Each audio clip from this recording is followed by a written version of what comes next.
नमस्कार। आज ना हम कुछ ऐसी कहानियों को जोड़ने वाले हैं जो सुनने में तो एकदम अलग अलग लगेंगी, पर जब आप इन्हें एक साथ देखेंगे तो हमारी दुनिया की एक बड़ी ही कमाल की तस्वीर सामने आएगी। तो चलिए एक बहुत ही मजेदार सवाल से शुरू करते हैं। कभी सोचा है कि इंसानों ने अपनी पहली कहानी कब सुनाई होगी? मतलब सबसे पुरानी कहानी कौन सी है? ये सवाल ना हमें सीधा हजारों साल पीछे ले जाता है, हमारे इतिहास की बिल्कुल शुरुआत में। और इसका जवाब है करीब करीब 67,800 साल पहले। सोचिए जरा इस नंबर के बारे में।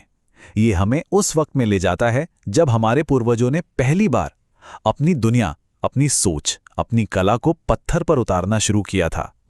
और कमाल की बात यह है कि ये कोई पुरानी किताबों में पढ़ी हुई कहानी नहीं है, बल्कि एक बिल्कुल ताज़ा खोज है। अभी हाल ही में इंडोनेशिया में एक गुफा में पेंटिंग मिली है, जिससे ये पता चला है कि हम इंसानों की जो ये आदत है ना, कहानी कहने की, अपनी एक छाप छोड़ने की, ये हम जितना सोचते थे उससे कहीं कहीं ज़्यादा पुरानी है। तो चलिए इस खोज में थोड़ा और अंदर चलते हैं। ये जो कमाल की खोज हुई है, ये हुई है इंडोनेशिया के मूना आइलैंड की एक गुफा में। और ये हमें ना इंसानी क्रिएटिविटी के उन पहले लम्हों की एक झलक देती है जब हम शायद पहली बार आर्टिस्ट बने थे। अब सबसे मजेदार बात पता है क्या है? कि साइंटिस्ट ने इसकी उम्र का पता लगाया कैसे? उन्होंने एक बहुत ही खास टेक्निक यूज की जिसका नाम है यूरेनियम सीरीज डेटिंग। इसको ऐसे समझिए जैसे चट्टान की परतों में छुपी एक नेचुरल घड़ी को पढ़ा जा रहा हो, और वहां जो हाथ के निशान मिले हैं ना, जिनकी उंगलियां थोड़ी नुकीली हैं, वो ये दिखाते हैं कि उस जमाने के इंसान भी हमारी तरह सोच सकते थे और अपनी बातों को सिंबल्स में, इशारों में कह सकते थे। गुफा की दीवारों पर पेंटिंग बनाने से लेकर सिलिकॉन चिप्स पर सर्किट डिजाइन करने तक, सोचिए कितना लंबा सफर तय किया है हमने। लेकिन एक चीज है जो कभी नहीं बदली, दुनिया को समझने और उसे एक नई शक्ल देने की हमारी चाहत।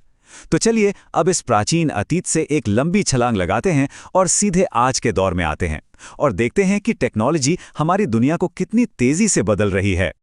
ये कुछ ताज़ा डेवलपमेंट्स हैं जो हमें एक ऐसे फ्यूचर की तरफ ले जा रहे हैं जो पूरी तरह एआई यानी आर्टिफिशियल इंटेलिजेंस और एडवांस मशीनों पर चलेगा। ये सिर्फ आज की हेडलाइंस नहीं है, ये आने वाले कल की आहट है।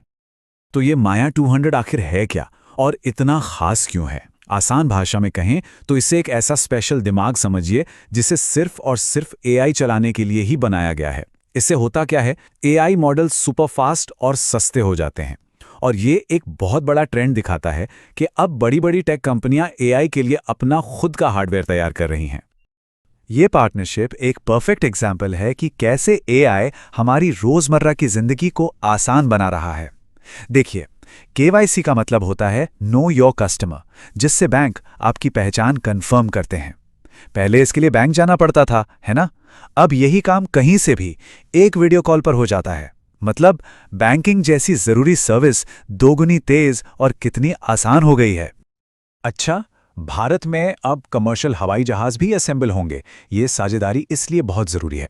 देखिए, इसका मकसद सिर्फ एयरक्राफ्ट के पार्ट्स को जोड़ना नहीं है, असली मकसद है भारत में ही हवाई जहाज से जुड़ा एक पूरा इकोसिस्टम, एक पूरा माहौल तैयार करना। मतलब पार्ट्स भी यहीं बने, स्किल्ड लोग भी यहीं तैयार हों, सब कुछ यहीं भारत में। ये जो टर्म है ना, चौथी औद्योगिक क्रांति या फोर्थ इंडस्ट्रियल रेवोल्यूशन, इसका सीधा सा मतलब है वो दौर जिसमें हम अभी जी रहे हैं, जहां एआई, रोबोटिक्स, इंटरनेट जैसी टेक्नोलॉजीज हमारे जीने और काम करने का तरीका पूरी तरह बदल रही हैं। और भारत में अब ऐसे 3 सेंटर्स होने का मतलब ये है कि देश इन सभी जरूरी ग्लोबल डिस्कशन के बिल्कुल सेंटर में आ रहा है। तो एक तरफ है टेक्नोलॉजी जो हमें आगे बढ़ा रही है, लेकिन दूसरी तरफ कुछ कहानियां ऐसी भी होती हैं जो इंसानी हिम्मत और प्रकृति की जबरदस्त ताकत के बारे में होती हैं। तो चलिए अब कुछ ऐसी ही कहानियों की तरफ पढ़ते हैं।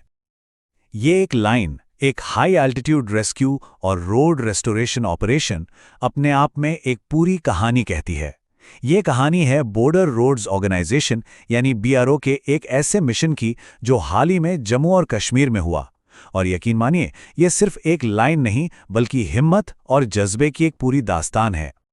कहानी की शुरुआत होती है ऊंचाई से, 10,500 फीट।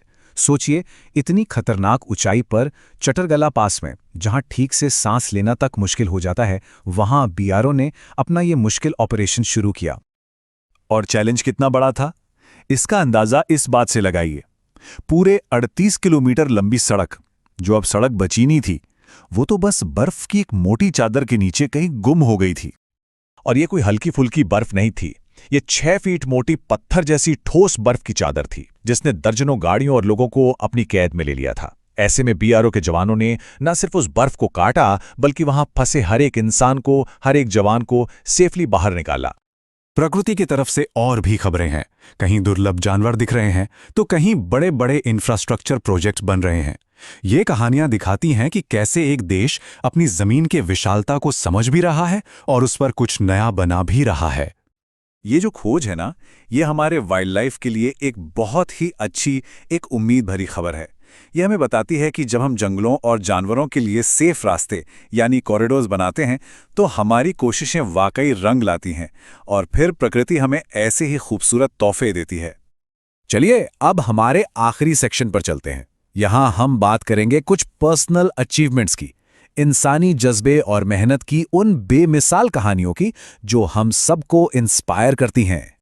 यहाँ हम देख रहे हैं 2 ऐसे कमाल के एथलीट्स को जो अपने अपने खेल के बिल्कुल टॉप पर हैं। दोनों ने ऐसी अचीवमेंट्स हासिल की हैं जो हिस्ट्री बुक्स में हमेशा के लिए दर्ज हो गई हैं, और इन्होंने एक बार फिर ये साबित कर दिया है कि मेहनत और लगन से कुछ भी नामुमकिन नहीं है।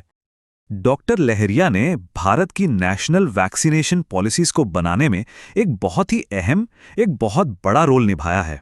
और इनकी मेहनत का नतीजा देखिए, 2005 में जहां बच्चों के वैक्सीनेशन का रेट सिर्फ 55% था, वो 2023 तक बढ़कर 94% हो गया। ये एक जबरदस्त उपलब्धि है। तो आज हमने कहां से कहां तक का सफर तय किया। 67,800 साल पुरानी कला से लेकर आज की सुपर स्मार्ट एआई तक, और इंसान की कभी न हार मानने वाली हिम्मत की कहानियां भी देखी। इन सबको एक साथ देखने पर एक ही सवाल मन में आता है, अपनी दुनिया को समझने और इसे बेहतर बनाने की इस लंबी यात्रा में हमारा अगला कदम क्या होगा? क्योंकि भविष्य की कहानी वो तो हम सब मिलके ही लिखेंगे।